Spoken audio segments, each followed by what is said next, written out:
好戏开场。哇！外国冠军高调来滑踢馆，招惹谁不好，非要招惹打外国人最狠的魏睿。开局还给魏睿来了个下马威，3次击倒给魏睿带来了巨大威胁。下1秒临门一脚踢断了外国冠军的脖子，这一脚堪称是当晚的最佳一脚。刚才还因为魏睿被击倒而高兴的外国小妞，此时他们的脸一个比一个耷拉的长。外国冠军叫布韦，来自荷兰，仗着自己国家是搏击王国和自身高大上的荣誉，于是便高调来滑踢馆，并扬言魏睿只是一个会3脚猫功夫的小猫咪。真要是打起架来，魏睿连3招都顶不住。蓝色拳套就是这位口出狂言的外国冠军，红色拳套是魏睿。一开局这家伙就给魏睿来了个下马威，被击倒的魏睿并没有受到影响，重新站起来之后继续投入到了战斗之中。裁判扣分过啊，最后他改去跑去打 MMA， 但是呢，他结果在 MMA 比赛摔出别人，被人家背后裸脚啊，魏睿啊要特别小心。哦，这个荷兰选手真的是特别会摔，除了会摔之外，他的还没讲完又摔，真的是哦，他的近中远的拳腿。其实布韦最擅长的就是摔法，曾在赛场上多次摔倒对手，从而取得胜利。在自由搏击的赛场上，摔倒对手并不会因此而得到分数，被摔者也不会因为摔倒而丢失点数，除了影响作战状态以外，其余没有什么太大的影响。但是呢，今天对上了这位荷兰选手，能不能全身而退呢？就让我们拭目以待。啊，又要被摔，哎呀，还好魏睿跑得快。那魏睿自从上场比赛跟丹尼斯，魏睿可是身经百战的拳坛王者，他这点小伎俩早就被魏睿所识破。前面的3次摔倒，非但没有影响到魏睿的作战状态，并且还让魏睿彻彻底底的看清楚了布韦的意图。被摔了3次的魏睿，岂会在露出破绽让布韦的计谋得逞？那现在魏睿开始有所防备，防住了他的膝跟做摔的企图，不然老被摔啊，真的不行。那能不能有办法反摔呢？我们来看一下魏睿。现在要做一些散打的涮摔，但是呢没抓到他的脚。魏睿的搏击技术基本上没有人能与之抗衡，真要是等到魏睿发怒的时刻，那么等待布韦的将只会是挨揍。然而布韦摔法出众的同时，拳法也不错，在摔法被限制的同一时间，布韦也施展出了他那十分亮眼的拳法。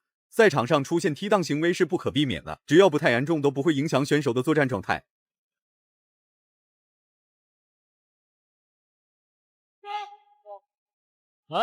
一裆还一裆，哇！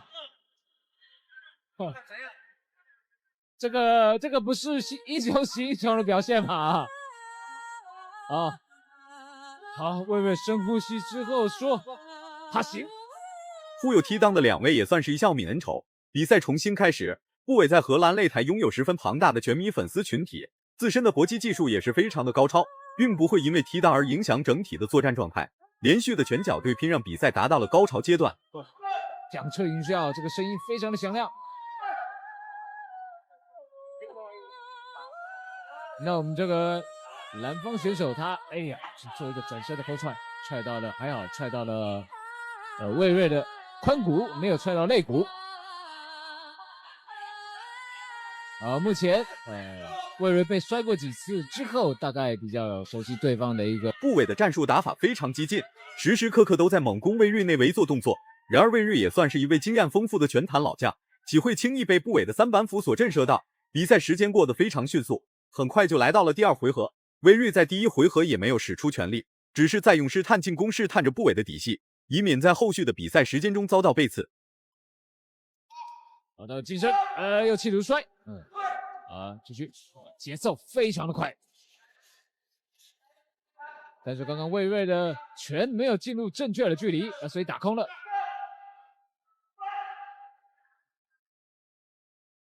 好，魏睿第2回合开始了。魏睿在此之前已经7个月没有打过比赛，所以他需要一定的时间来进行适应，并且还要一道适应布韦的作战计划和战术打法。毕竟布韦不是什么善茬，能在比赛刚开始的30秒之内将魏睿快速击倒3次，足以证明布韦在赛前做足了充分准备，只为打败魏睿，接管魏睿在国内的地位与排名。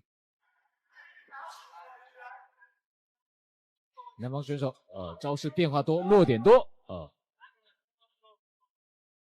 而且有时候你在忙着抗摔，忙着做一些平衡的时候，对方又会接着转变招攻击，终于被推走了。不得不说，布韦不愧是出生于搏击王国的男人，打起架来就是一场凶猛。根本不给魏睿太多的适应时间，全部都是猛打猛冲攻击魏睿。持续的拳脚进攻确实给魏睿带来了不少麻烦，然而魏睿也从中逐渐看透了部委的计划，快速的防守反击也是让部委吃到了不少苦头。好好找到空档，给予致命的一击。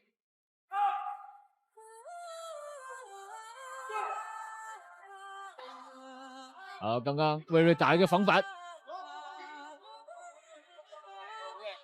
目前进入的肉搏战，近身细节差点上头。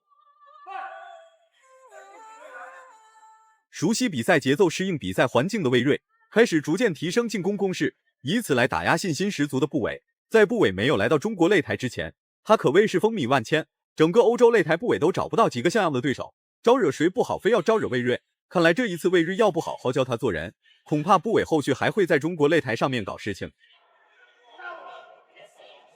裁判在开始盯我们这个蓝方选手的估计。刚刚蓝方选手做了一些变化，摔不成就变成后手的重拳。那魏睿现在开始要采取一些防守反击往后稍微退一小步，然后再向前进攻。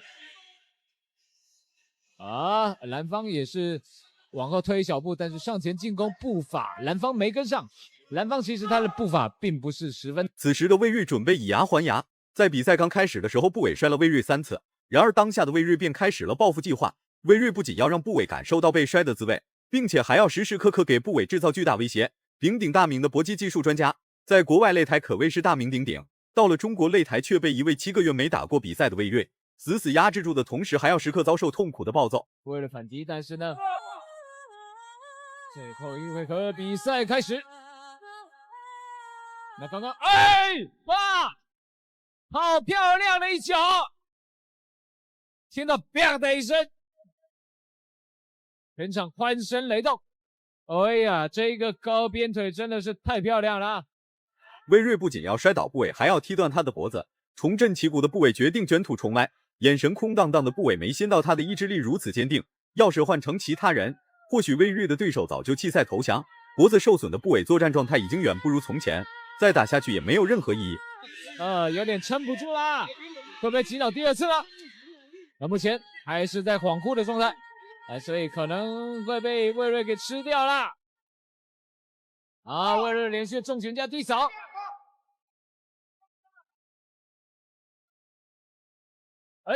没踢到。那看起来渐渐的 Berry 部委的高调出场，加上赛前的大放厥词，还有在比赛刚开始的下马威，足以证明部委的实力不可小觑。只不过他在中国擂台遇见了比他厉害的高手，真要是魏睿的实力小状态差，说不定这一次还真让部委装成了。别看魏睿7个月没有打过比赛，但他照样可以快速适应比赛节奏和环境，持续给部委施加压力。又一个很清脆的高鞭。太漂亮了，魏睿还要追招，他的高鞭真的是非常的清脆，这个空手道了，他要赌一把舍身的转身的踹踢。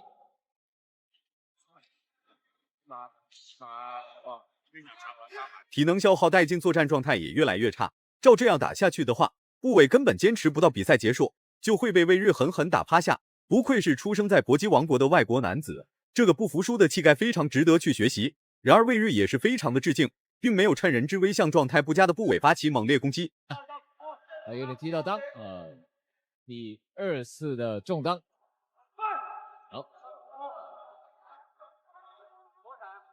近身了，推倒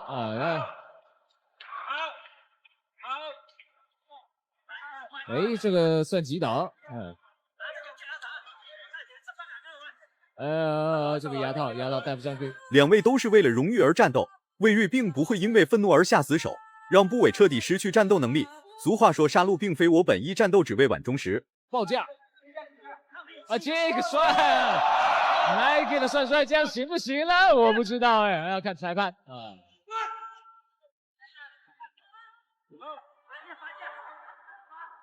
那对方应该没有吃过这样的摔法，所以他搞不清楚对方要干嘛。比赛结束。